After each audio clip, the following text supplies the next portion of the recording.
औज़ुबिल्लाहि मिनश्शैतानिर्रजीम बिस्मिल्लाहिर्रहमानिर्रहीम।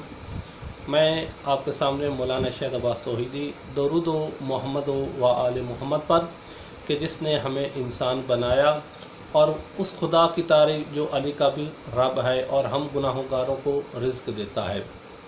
आज जो मुद्दा चल रहा है कि निजासत को किस तरह पाक किया जाता है, निजासत अगर किसी चीज़ के साथ लग जाए तो उनको किस तरह बरतरफ़ किया जाता है या उन्हें किस तरह पाक किया जाए उस चीज़ को।